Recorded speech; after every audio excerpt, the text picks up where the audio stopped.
Welcome to Strategy Talk, where the editors of Strategy Page discuss current events with a splash of history.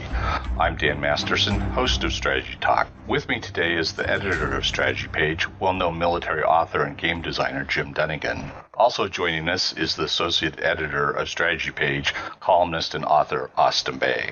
Welcome, Austin and Jim. The Afghanistan decision to pull out has been the pullout has been over nearly a month. I guess not over a month, but nearly a month since the full pullout happened. What's the current condition of things in Afghanistan, Jim?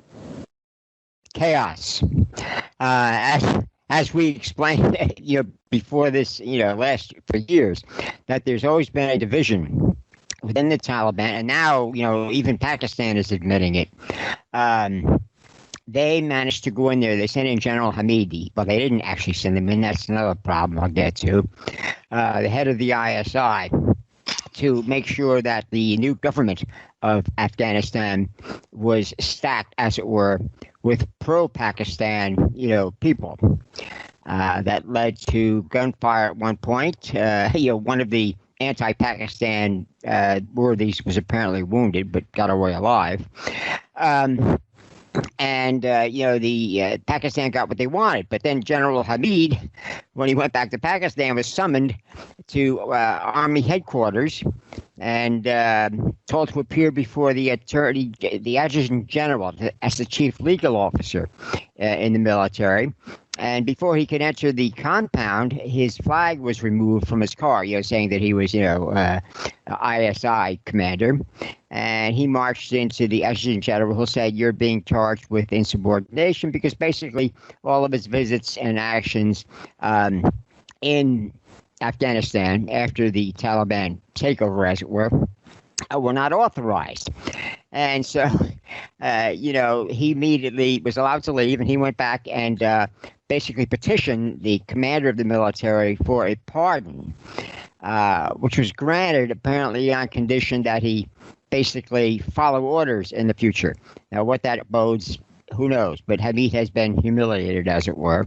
That did not change things inside of Afghanistan, where there was infighting between the pro-Pakistan and anti-Pakistan Taliban factions. Now, even before the Afghan Taliban, which is was created by and controlled by Pakistan since the mid-90s, there was a civil war, as it were, in the Taliban, and there were already factions, mostly in the western Afghanistan, that are still basically independent. They're lying low. Apparently, they're taking instructions from Iran, which is quite concerned about the situation in Afghanistan, because apparently, despite the promises of the Taliban that they would not oppress, as it were, Shia, which make up about 20% of the population, that is already starting to happen. Now,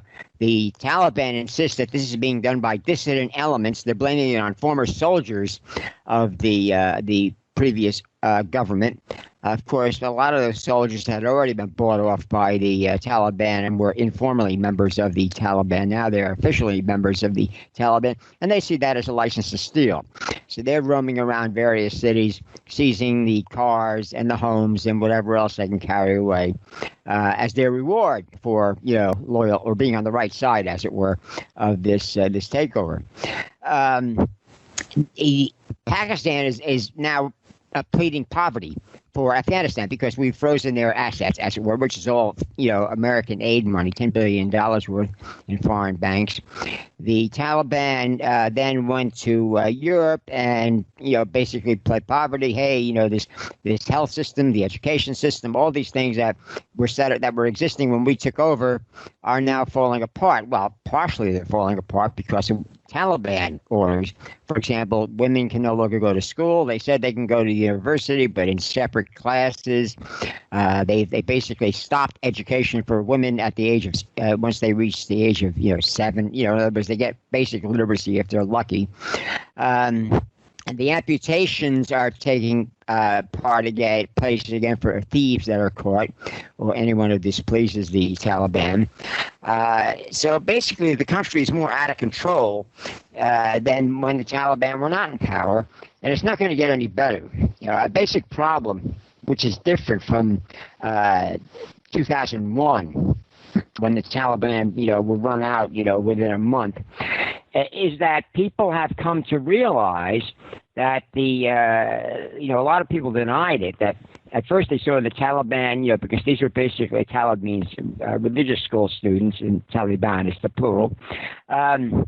They saw them as an end to the Civil War, which had been going on since the Russians pulled their aid in 1992. And the guy they left behind, the communist leader of Afghanistan, which the Russians got involved with in the first place. There was a minority, it was a coup against the king.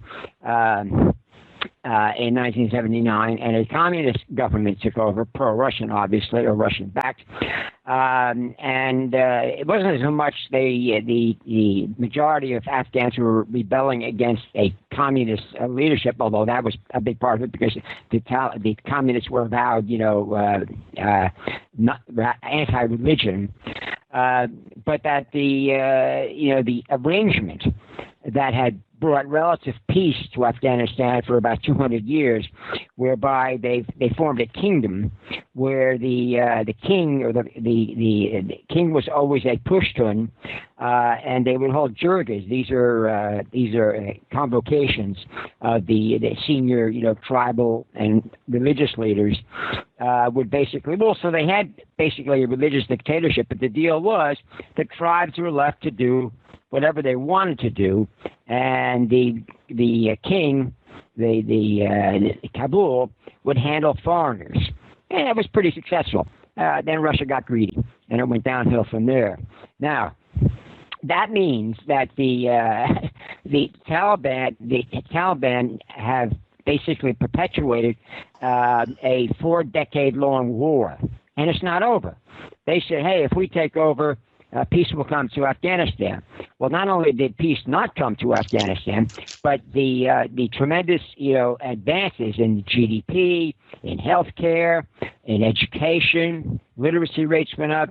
The average lifespan went up. They were no longer the lowest in Eurasia. Now they are a little ahead of Bangladesh, but rapidly slipping back to their traditional last place.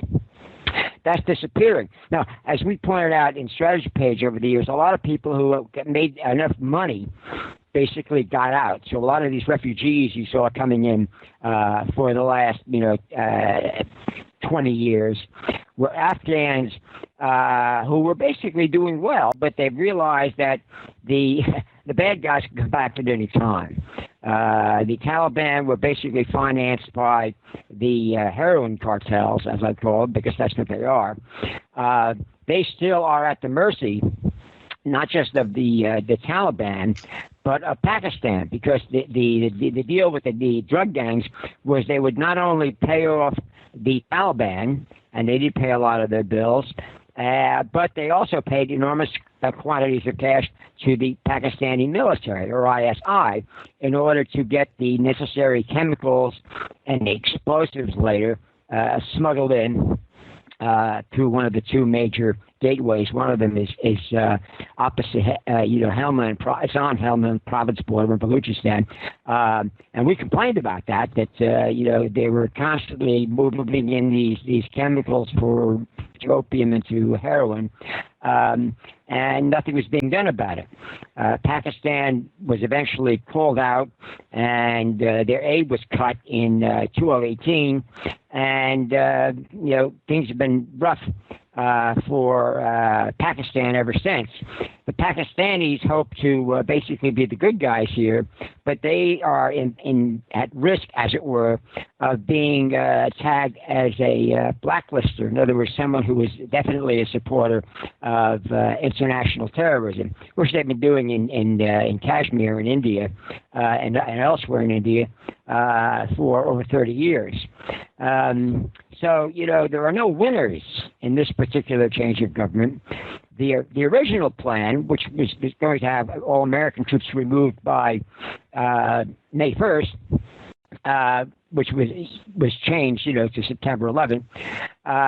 That basically gave the Taliban and the ISI encouragement that they could make a grant for all, because the Americans were obviously not going to follow the original plan, which kept money going to the Afghan security forces. As weak as they were basically holding off the Taliban, and they were putting the hurt on the drug gangs, not as much as we would want, but the idea was we would keep them going as long as they kept up the resistance and maintained a government the West could do business with. Well, that's gone. And now the Taliban are trying to plead poverty, or it's not our fault. And of course, the problem is that any aid you send to the Taliban, you have no control over how it is allocated. In other words, most of the aid is food aid, some medical aid. It's supposed to go to all Taliban, or at least the all Afghans, the ones in particular need of the food, because the Afghanistan population has grown enormously, almost doubled since 2001. And a lot of that, the poverty is because a lot of that aid money was stolen. The Taliban will not be any different.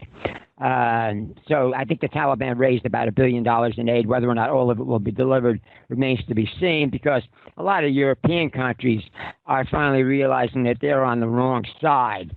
Any support, the wisdom, utility of any support for the Taliban. It's like Somalia. The problem with Afghanistan is it's a failed state. It's always been a failed state. Traditionally, it was basically divvied up between when there was something worth having, like the Silk Road, which basically disappeared because the Europeans brought in sailing ships that could deliver the goods between East and West more efficiently and safely. Taliban, everybody pulled out of Afghanistan because there was no there. And like I say, about 2 centuries ago, the Afghans took it upon themselves because they were tired of being played with by Russia and anybody else who thought they could get a piece of the action. And they formed the illusionary, kingdom of Afghanistan. And this is unraveling even faster than anyone expected. The Pakistanis are acting surprised that there's so much resistance to Pakistani influence in Afghanistan. They shouldn't be, and they aren't. It's like saying, for years that, we don't know where Bin Laden is. And then when we finally found him, basically the Army and the ISA took a big hit. They have since taken over the government. The guy who is in charge now, Imran Khan, was a former star cricket sportsman. He retired in the 80s and decided to enter politics. He found out the only allies he could get were the religious parties in Pakistan, who were not the minority, but they were powerful. And he eventually got approached by the military, and they said, look, we'll back you. We'll make sure you get elected, which he did. And we'll make sure you stay in power, because the army is then pushed through parliament any number of laws, which is growing, outlawing, news that the army does not approve of. This including internet, bloggers. And that has had some success so far, but the problem is not only is the government in Afghanistan illegitimate, the legitimacy of the Pakistan government is being called into question. In fact, the CIA knew in the 1990s that the ISI and the Army were going full, pro-terrorist. One guy told me, who's no longer with the CIA, that he was over there on a how should I put it, an inspection visit, and he wandered into the headquarters of the, I don't know if it was the Army or just the ISI, and the screensavers on computers that that were not being used at the moment tended to flash terrorist leaders. They made no secret of it, but they figured as long as we can get away with it. Well, they got about $30 billion in aid from the United States before, the plug got pulled in 2018. So they saw this as their opportunity to recoup, but it's blown up in faces. It's blown up in everybody's faces. It's made the American government look like a bunch of, incompetence, and it's made, the Taliban guilty.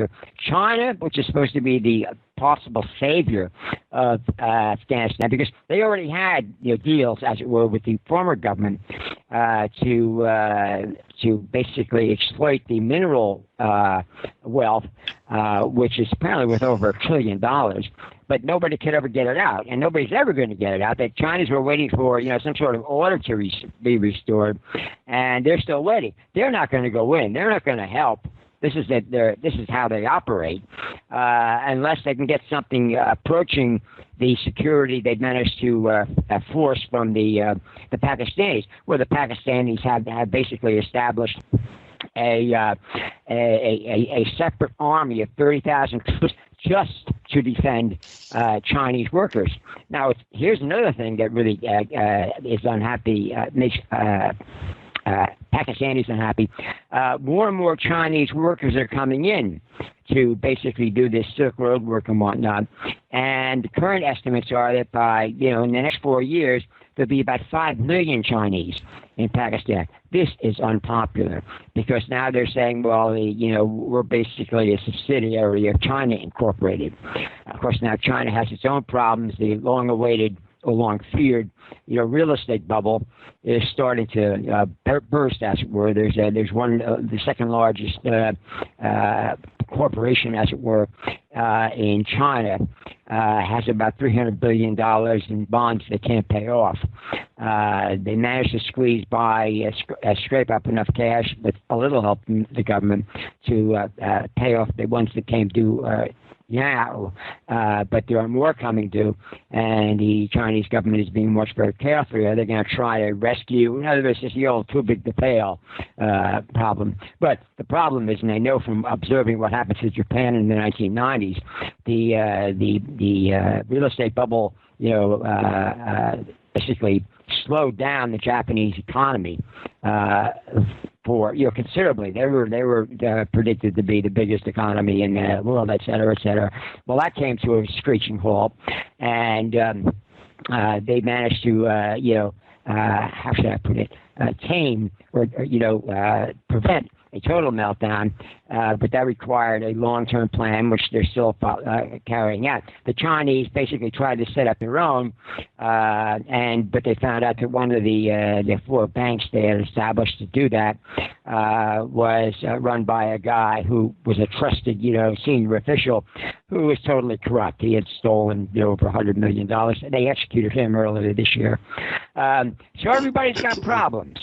All because of efforts to basically get a piece of Afghanistan. It's like the poison cake. That's one piece of cake you don't want to touch, much less eat. And there it stands. So, Austin, was there anything that we could have done or the U.S. could have done that would have mitigated the problems that we're seeing now? Let me make a comment about what Jim just described. Jim, that is the best summary I have heard anywhere, and most honest in the last 5-6 weeks about the situation that is now extant in Afghanistan. But the comment about the Chinese. The Chinese are doing everything they can to give the perception that they are willing to cooperate with the Taliban and continue to build their Belt and Road initiative through Afghanistan. That's and I think they're going to do that, continue to do it. Whether they actually lay the money out and put the personnel in to do the construction, because it has as they see it, positive diplomatic and narrative warfare effects elsewhere in the world, both in Central Asia and also in China's Cold War struggle with the free world. It keeps bringing up, and I'm getting back to Dan's question now, it will keep the debacle of the U.S. withdrawal in everyone's mind. And that is a useful, well, in this case, it's a useful truth for Chinese propagandists, because that was a humiliating debacle. And I'm leaping ahead on my answer to Dan. One of the issues is, and it's a deep issue, this is what the Chinese are being exploiting. You cannot, their bottom line with that is you cannot rely on the United States as an ally. And they will use that with India. They will try to use it with South Korea and Japan. They will definitely use it with Taiwan. And then in the general chaos of Central Asia and parts of Southwest Asia, they will also use it there.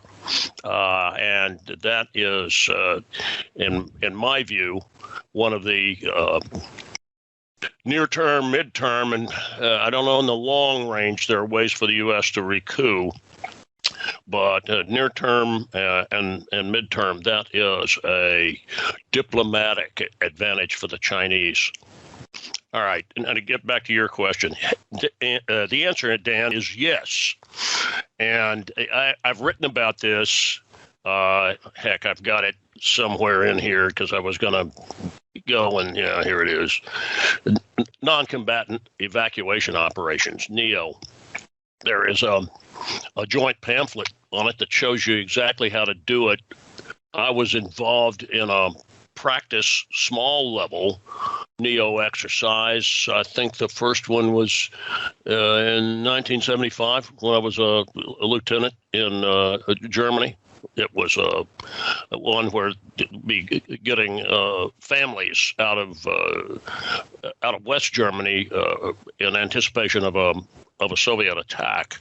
I can think of two other ones that I was at least peripherally involved in, but I certainly have had the experience of going through how one plans a non-combatant evacuation operation. And heck, it's something that if you serve as a plans officer, which I did, you know that there's an outline, but there's more than an outline. There's a lot of experience with NEOs.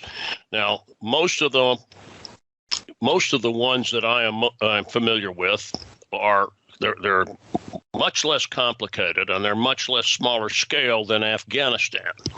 But nevertheless, all the pieces there similar pieces to it.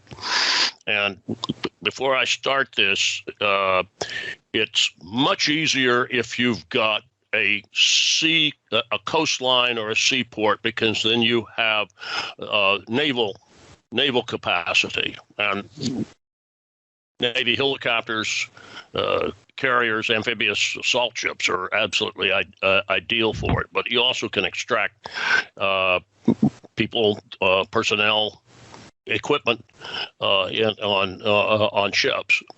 You don't have that in Afghanistan. It's landlocked and it's huge. But here's what I wrote, and this was a couple of weeks ago in my Creator Syndicate column, which runs its On Point on strategy page. The debacle's principal component was a non-combatant evacuation operation. By U.S. doctrine, the State Department serves as the lead agency in a NEO. However, withdrawal from a combat zone requires military forces to maintain security, which means the state and defense departments must constantly coordinate with allies in planning the evacuation and in all phases of the execution. I don't think that happened. In fact, as I see very little evidence that there was constant coordination. And that's even before the lack of planning. All right. Moreover, in a complex situation like Afghanistan, the U.S. president must be willing to send military reinforcements to respond to surprises, like unanticipated enemy attacks. Now, gee, doesn't that sound like a no-brainer? Why? Because your situation that you have extant is a stalemated civil war. It's a combat zone. All right. Next line. An experienced planner can sketch a basic NEO plan in 10 minutes, one designed to set conditions favorable to a successful evacuation. And I proceed to do that in the column. And understand that this is really a 1.5 paragraph sketch is what it amounts to. The following are some of the key elements. Identify and secure evacuation corridors. Now, I don't go into detail on that, but common sense tells you ground evacuation as well as air evacuation. There's another term that shows up in evacuation corridors. Sometimes they've been called humanitarian corridors. That's so you can move aid and move people safely. But an evacuation corridor for people, hey, it's a humanitarian corridor is what it is. In a landlocked territory like Afghanistan, secure multiple airports. That's one of your goals, even if that means temporarily sending in more troops. Why? Because you're evacuating from air bases, airheads. I don't mean an airhead, Dan, but an airhead, which is a term used especially when you're entering a territory. You seize an airport, it becomes an airhead instead of a beachhead. But it's the same thing, look at it in reverse. Why? If you only have one air base for extraction, you have created a target opportunity. All right. Now you stock these air bases with food and medical supplies. Why? Because you're pulling human beings out from where they live. They're going to be waiting at the air base, and who knows what you're going to need. They may also be surrounded. Understand, when you're doing this, you're preparing for the evacuation. In military operations, you're preparing the battlefield. It's what you're doing. All right, now you alert and start staging airlift assets, or you can do that simultaneously as soon as you begin the planning. Meaning in the United States, you're talking to Transcom and the U.S. Air Force with its transports. All right, but these air assets can include commercial and contract aircraft. State Department consular teams, and this was done on a limited basis. We can see that, but near Kabul. I'll start again. State Department consular teams, protected by security units if necessary, seek out American citizens. The State Department surges special immigrant visa processing and arranges for third country havens for SIV and non-citizen evacuees. What processing cannot occur in country, safe havens can handle. This has been done before. This isn't new. And something I didn't include in there is the State Department is also securing air routes, overflight permission in case you need multiple corridors in order to extract by air. Now, here's the next thing I say. Many of these sub-operations could have begun April 14th, the day Biden gave the withdrawal order. Next paragraph. Common sense advice. Don't set firm dates for completing the evacuation if you can avoid it. Tipping off the enemy is a bad idea. Got that, Dan? Withdraw security forces based on the threat. As the evacuation nears completion, the military begins to, quote, shrink the perimeter. I use that. That actually showed up in other media, while maintaining punitive strike back capability. Now, that's on a couple of weeks ago. You can find it on strategy page and the On Point archive for 2021. Now, I think that gives you, Dan, this is not arcane knowledge.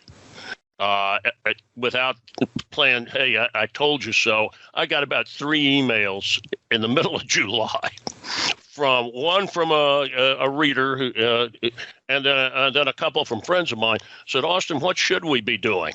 And I basically, that long paragraph, I took out of the email I sent to the two friends of mine who asked me.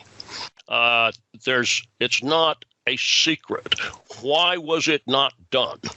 Now, I've written this in several places, not as bluntly as I did in a long essay I did for the Dallas Morning News that ran in the September 12th edition of the Morning News. At some point, the rights to it will come back fully to me, and if you want, we can put a link up or put it up on strategy page.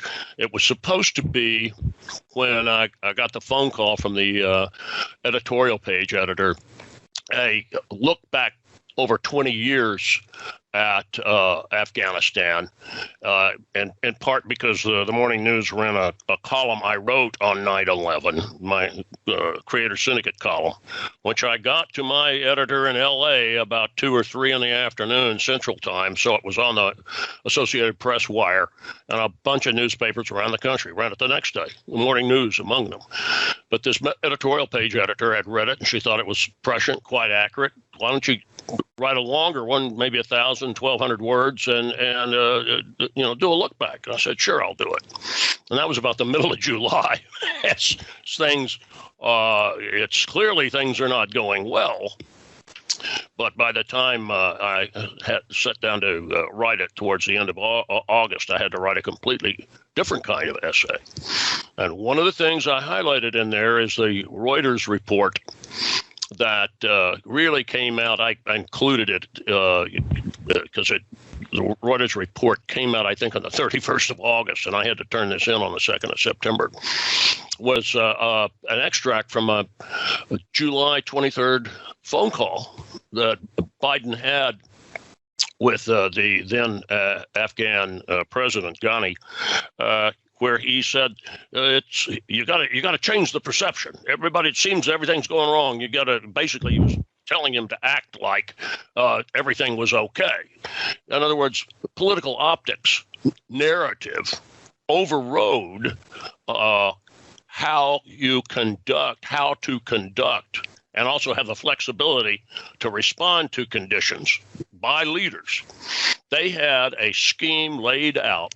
One of the bad optics they wanted to avoid was reinforcing, even though they ended up having to do that. And one of the bad optics they could have easily avoided was keeping multiple airports, including Bagram, which was actually should have been the center of the extraction. I've been to that place twice. I mean, it's huge and it's impressive, and it can handle any kind of aircraft with almost any kind of load aboard it, and you've got space to house. It temporarily, my wild guess is that in safe conditions, over 100,000 people, maybe 120. That's when I get back into that NEO outline plan that I gave you, that you have food and water and medical resources. And that already existed at Bagram because it was in the warehouses. They've all been plundered now. Not just by the Taliban, but by locals. But you already had it. You didn't have to go put it in Bagram. So what I see here is a complete incompetence, ignoring basic common sense, military and diplomatic knowledge, because of the way they wanted this to be perceived, the withdrawal to be perceived in terms of for domestic political advantage. And that has led to military debacles in the past. I guess it will. I know it will do it again. But that's what I see as happening especially once the decision was made by the Biden administration that they were not going to be providing air support for the Afghan National Army. The other component about this is lack of coordination with allies. You had Boris Johnson, he wasn't the only one, Macron in France, but Johnson was the pithiest about it. He said he couldn't believe that the United States, I'm paraphrasing it, but United States had done this without talking to its closest allies, and he meant the UK and France, despite all the spats they get into. The UK and France and Canada. We didn't talk to the Japanese either, or the Australians. I mean, I'm going through the list; it's jaw-dropping. And one of the constant accusations laid at Trump was that he's ticking off the allies. Ticking off, all right. Let's say that he was doing that, but he wasn't selling them out. And that's the way that's the way Johnson. That was the thrust of his critique at the time. And note one of the things I've got in that paragraph. I know this could sound ex post facto, except it's not. That coordination with allies, that's in that joint PAM. I could go look the number up, Dan. I don't think I have a PDF of it on my computer or not, but I've read it. I've wondered if Anthony Blinken had ever read it. I mean, the Secretary of State. In part, why? Oh, somebody else has read it. Well, now you're Secretary of State, and this is a major operation where you're the lead agency. Why don't you, since you're the head of the lead agency, at least look, and so you could be able to with some degree of authority, look at the military's plan?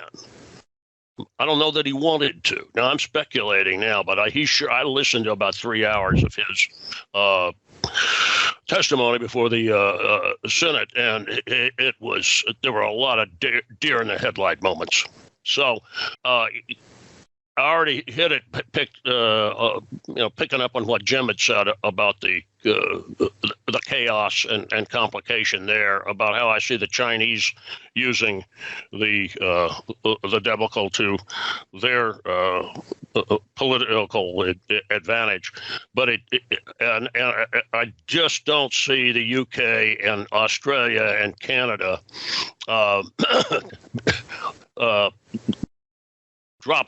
lessening their alliance with the United States or Japan. But nevertheless, harm's been done. France is going to do what France is going to do, but France is still going to be a U.S. ally. But this hurt, and it puts certainly a lot of doubt in the minds of our allies as long as the Biden administration exists.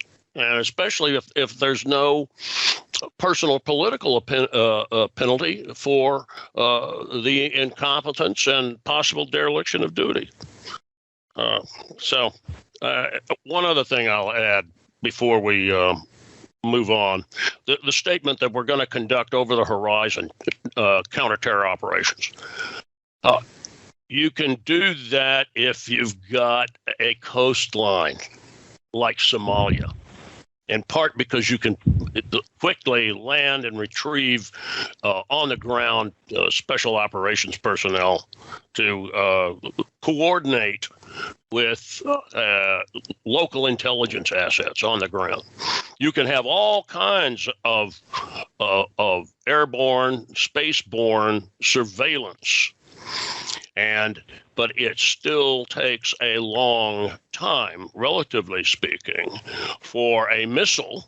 You're talking about using missiles, or even an aircraft, possibly an aircraft returning to launch a strike. There's a lag between sensor and targeting, firing sensor targeting, and then actually firing the weapon.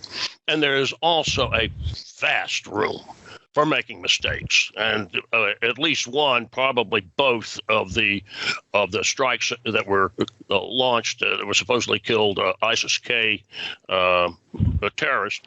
One of them killed innocent people and a bunch of children, and that's when you still had personnel on the ground to check it out. This is it's perception more of the Biden administration creating the perception that we know what we're doing, and they really don't, because you can strike back at long range, but the effect of it is not any kind of precision. It's just a punitive strike, and you're going to be pounding the chaotic situation that Jim described.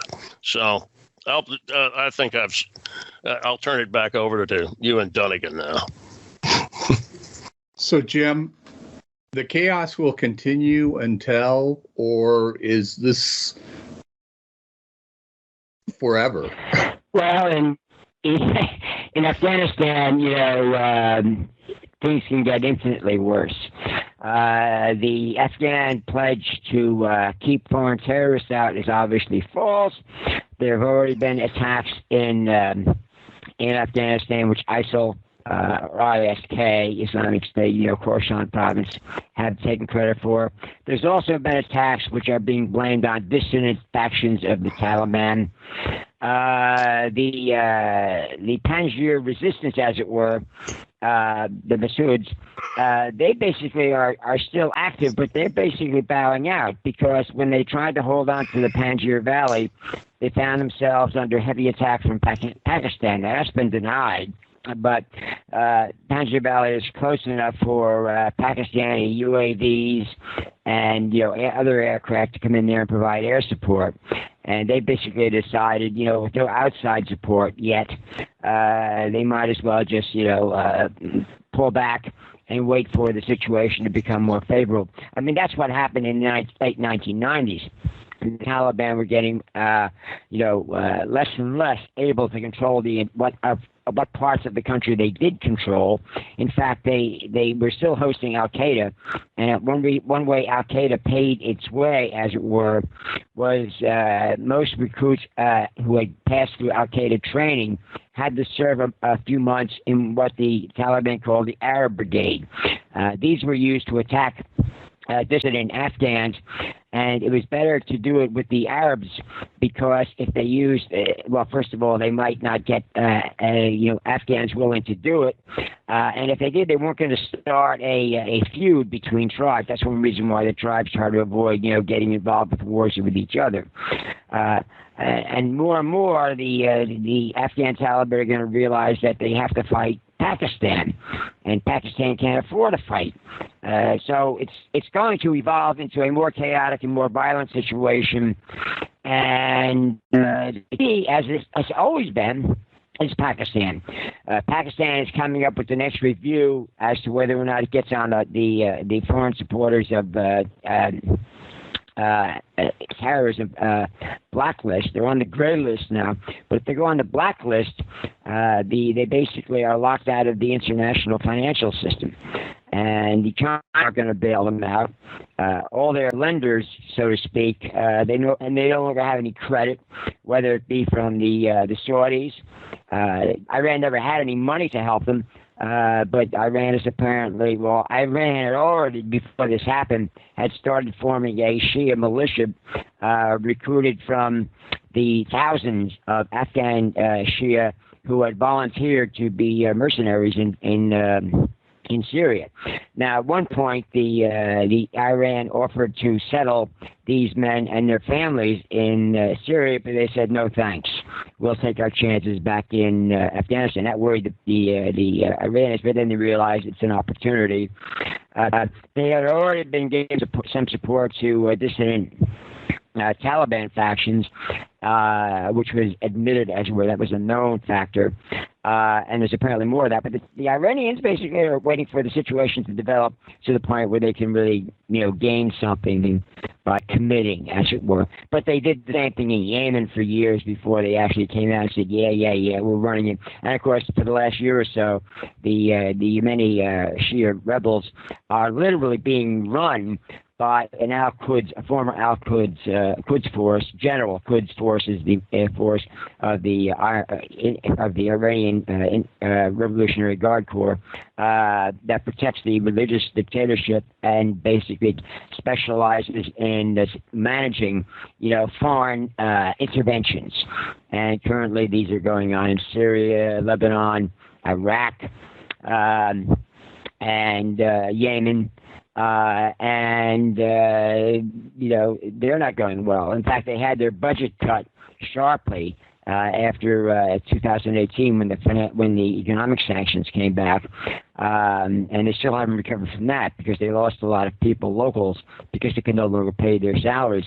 The biggest money, hole, as it were, black hole, was in Lebanon, where they not only paid for thousands of Hezbollah, armed, regulars, but for a bureaucracy which gave the Hezbollah a lot of control, political control in Lebanon. They've lost that, and basically the Hezbollah is saying, we're not taking any more attack orders from Iran until we stabilize our position in Lebanon, and that's not getting any better. So Iran's got problems. They don't want to make them worse by getting actively involved in Afghanistan. But when they see the time is right, as it were, they will intervene unofficially, and if it goes well for them, officially. So we might go back to the thousands of year old rivalry between the Persians and the Indians, as it were. Now the Indians are represented by the Pakistanis over taking control of parts of Afghanistan that can pay for themselves, as it were. They aren't going to be basically a money pit. But that is unlikely. In fact, India was supporting the elected government. They have several $1 billion worth of investments in there. Pakistan blames all the violence going on in Afghanistan now on the Indians, but that story no longer has any credibility whatsoever. The Indians are basically just winning. Says, look, we're willing to help at the time that there's something. We're not going to support terrorism and or any Afghan civil war. Somebody else is going to have to carry that war, because they realize that if they get involved in supporting militarily, Afghan factions, that they would earn more enmity from the Afghan population, because the Hindus are seen by Muslims in general as the worst enemy of Islam, mainly because when they tried to conquer all of India, Tamerlane in particular, who was a Turk, but he was leading a Mongol army.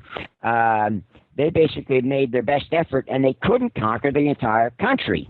And in fact, they weakened it to the point where when the British and French came along, the British were able basically to go in there and finesse, like the conquistadors in America with the Aztecs and the Inca.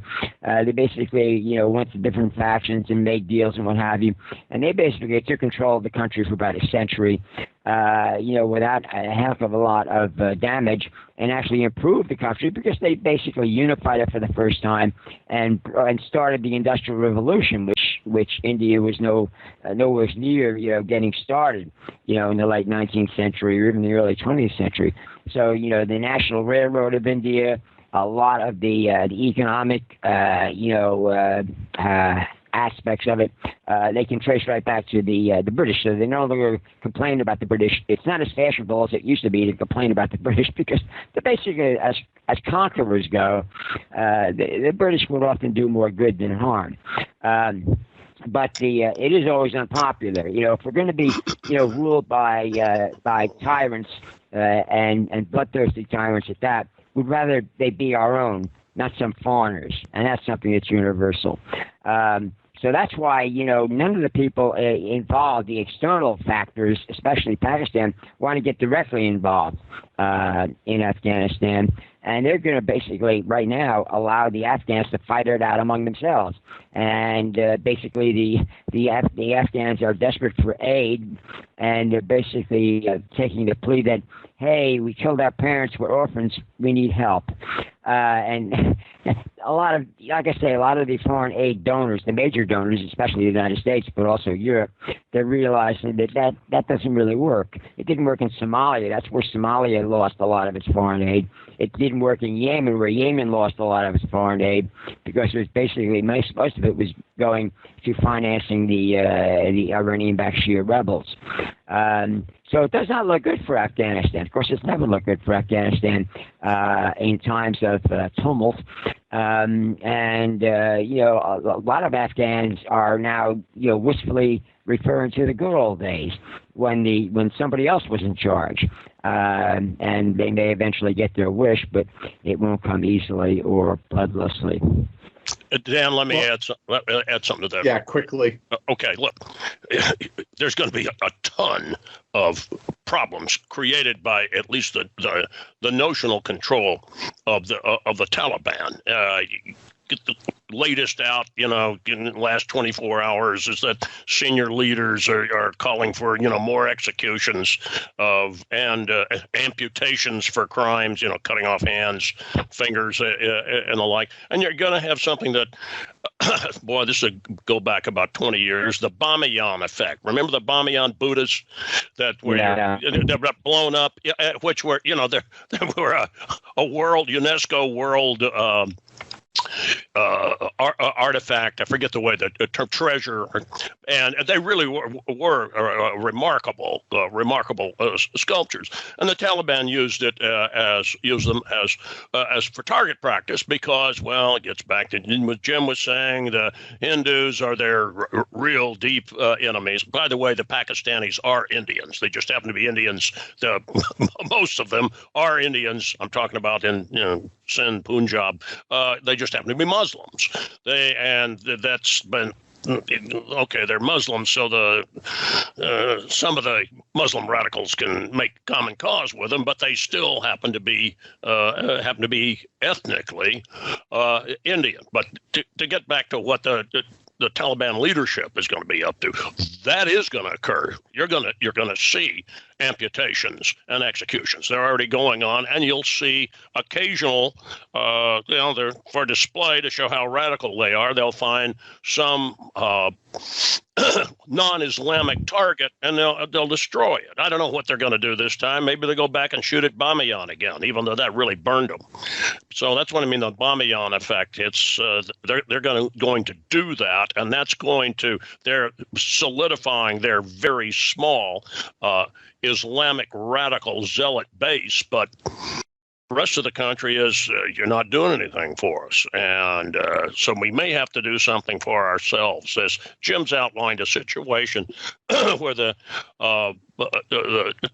various Taliban factions could be fighting internal guerrilla wars for the next 20, 30, 40 years. So, well, we'll wrap it up there, and it's good to hear from you guys, and we'll talk to you next time.